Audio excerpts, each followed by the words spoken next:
joined me today at the beautiful Riddings Fishery in Atherstone to test the brand new ground bait from Dynamite baits. It's the silverfish Betaine green ground bait. Ground baits, or selecting ground baits for the right time of year for the right species, can be quite difficult if you don't know what you're looking for. So today we're just going to have a look at this ground bait to see what I think it's best suited for. Straight away, looking at the mix, you can see it's actually quite a rich mix for a silverfish ground bait. It says on the bag that it's a fine feed pellet mix, and straight away you can see that there's crushed pellets in here and quite a lot of other fish feeding food. You can see there's quite a lot of white particles, and I suspect they're coconut. There's also what looks like some crushed hemp and quite a lot of crushed pellets. With that nice green tinge, it looks like a lovely ground bait. Just squeezing a ball lightly, I can see that it's quite a sticky mix, and this is going to be good for holding particles like casters and maggots and taking them down to the bottom where them fish are going to want to feed.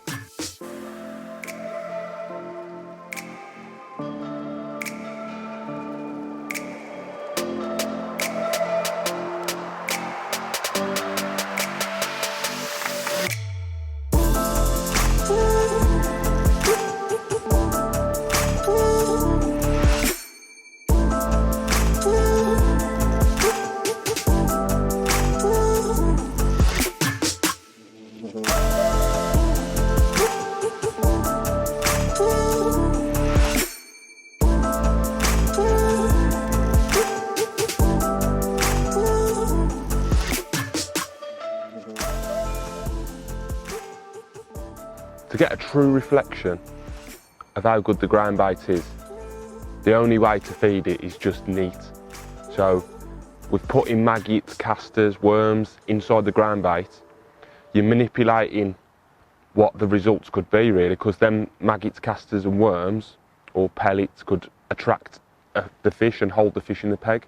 However, just by feeding the ground bait on its own, that's going to tell us whether the ground bait's good or not. Does it hold fish? Does it attract fish? And what fish does it hold and attract? So today, all I've done, I've just kicked off with 1,000 millilitres of ground bait, just fed in like 4 balls like that. So each big pot is 250 mil. So I've just fed 4 of them onto one line out at 13 metres.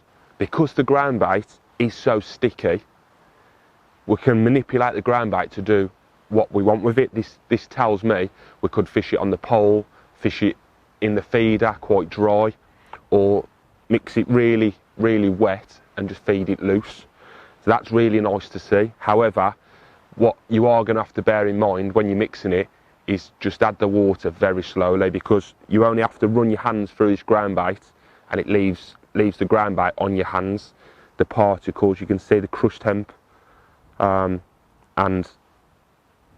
yeah, it's quite sticky, which is good because it tells you can do different things than just feed it either on a feeder or in a pole. So it's really versatile. So yeah, I've just fed 1,000 millilitres of this out onto the long pole, and straight away I was into small fish, small roach, small skimmers, and this tells me that they've come into them particles.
On the hook bait side of things, all I've brought with me is just some worms. All fish eat worms, so I thought it'd really be good to just fish one bait over the top of the ground bait and see what we can catch. What I have found is over the initial ground bait we was catching a lot of fish, and then as the fish got bigger, the peg slowed down. So this is telling me that the fish are actually eating the ground bait and they're eating the peg dry basically. So the smaller fish are backing off and the bigger fish are starting to come into the peg. Just before I felt the peg was going to die, all I've done is just got my ground bait and I've just topped up with a small ball about the size of a golf ball, maybe a little bit bigger. Only squeeze really lightly, so when it does go through the water, it maybe breaks up just before it hits the bottom. Because the ground bait's so sticky, I could squeeze it really tight and have it in a ball on the bottom. However, I don't want that because it's quite high in feed. I think that the skimmers, a big skimmer could come in and basically eat a lot of the ball in one. So what I want it to break down before it actually hits the bottom. So then fish are going to find it hard to actually eat the ground bait. Just a little tiny worm head has been best today. I have tried half a worm, but I'm just getting little knocks on the float, and I have managed to foul hook a couple of fish just off the deck. So I've swapped back to a worm head, and that's brought bites coming as soon as I've topped up really. But the key is, with this ground bait, it's quite obvious you need to keep topping up because it's quite high in feed. Them fish are straight on it and they're actually eating the ground bait. Okay, we're coming to the end of the session now really, but what I'm going to do quickly, just out of me being inquisitive, is just feed a ball on a shorter line, just to see how quick them fish come on it.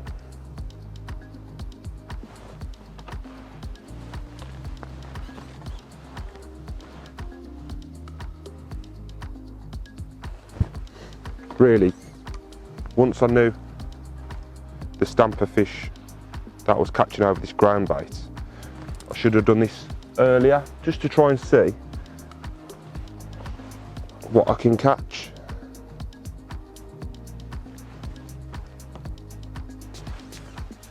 But I'm just going to put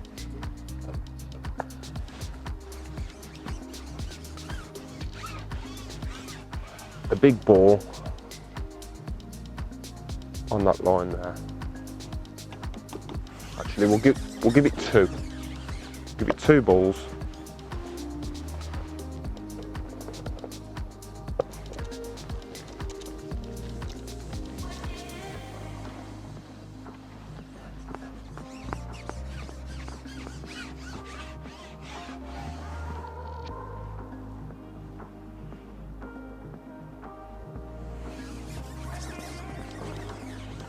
And we'll see how long it takes for them fish to come on it. I would normally rest this, however,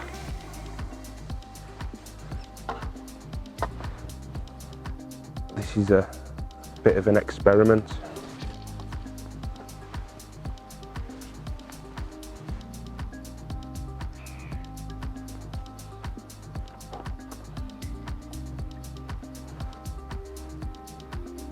Judging off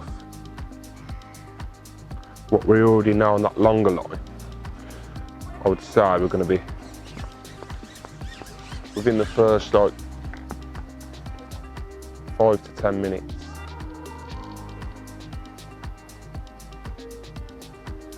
Into smaller fish like roach and small skimmers.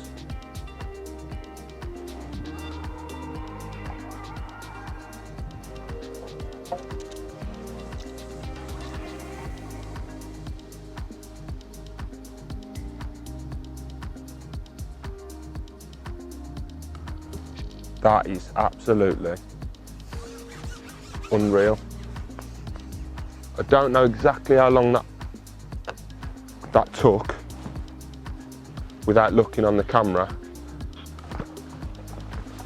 but I would say that's probably under a minute. But as we guessed,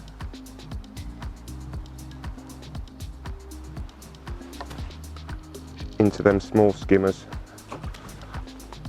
And in a match situation, I would have done that a lot sooner. Put that short line in.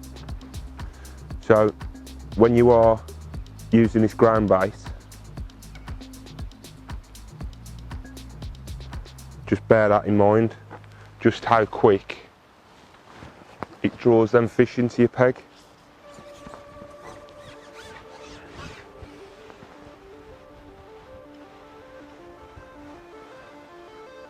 We'll try again, just in case that was a fluke, which I don't think it was.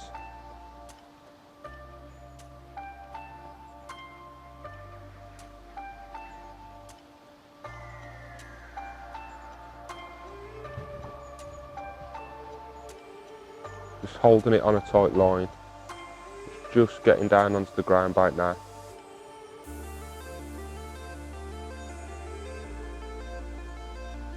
Little indication there.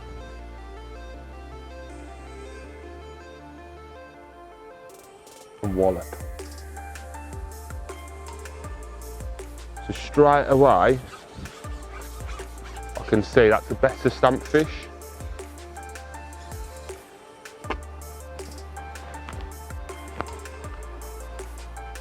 So from what we've learnt on that longer line,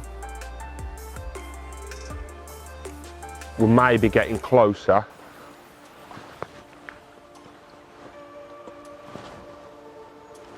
to needing that top up.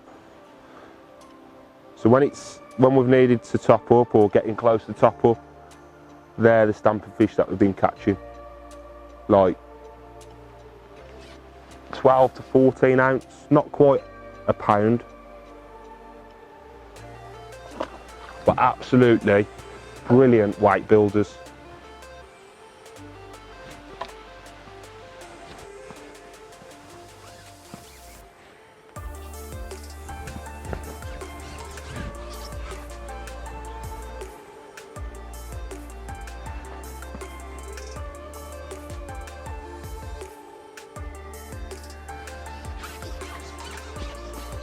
And there we have it. I'm going to call this the last fish.